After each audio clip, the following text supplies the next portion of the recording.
స్వతంత్ర భారత చరిత్రలో తొలిసారి లోక్సభ స్పీకర్ పదవికి ఎన్నిక జరగనుంది. సాధారణంగా స్పీకర్ పదవిని అధికార పక్షం, డిప్యూటీ స్పీకర్ పదవిని విపక్షం చేపట్టడం ఆనవాయితీగా వస్తుండగా, మోడీ 2.0 సమయంలో డిప్యూటీ స్పీకర్ లేకుండానే సభలు నడిచాయి. అయితే ఇటీవల జరిగిన లోక్సభ ఎన్నికల్లో పెద్ద సంఖ్యలోనే సీట్లు గెలుచుకుని తమ బలాన్ని పెంచుకున్న ప్రతిపక్షాలు ఈసారి డిప్యూటీ స్పీకర్ పోస్టు కావాలని పట్టుబట్టాయి. స్పీకర్ పదవి అధికార పక్షం తీసుకుంటే డిప్యూటీ స్థానాన్ని తమకు ఇవ్వాలని డిమాండ్ చేశాయి.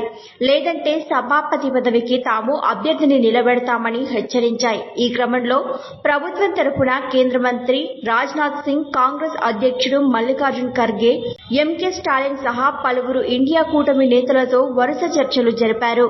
స్పీకర్ పదవి ఏకగ్రీవమయ్యే సంప్రదాయాన్ని కొనసాగిద్దామని, అందుకు సహకరించాలని రాజ్నాథ్ విపక్షాలను కోరారు.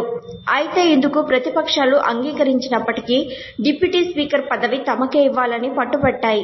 నేతృత్వంలోని ఎన్డీఏ సర్కార్ దీనికి సమ్మతించలేదు. దీంతో ప్రతిపక్షాలు పోటీకి దిగాయి.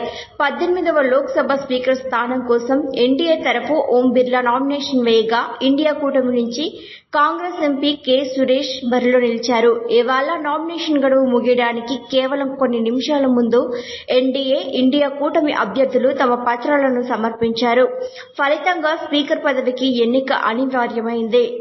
బుధవారం ఈ ఎన్నిక నిర్వహించనున్నారు. దీంతో 18వ లోక్సభ స్పీకర్ ఎవరనే దానిపై ఉత్కంఠ కొనసాగుతూనే ఉంది. మరిన్ని ట్రెండింగ్ వీడియోల కోసం News18 తెలుగు ఛానల్ను సబ్స్క్రైబ్ చేసుకోండి.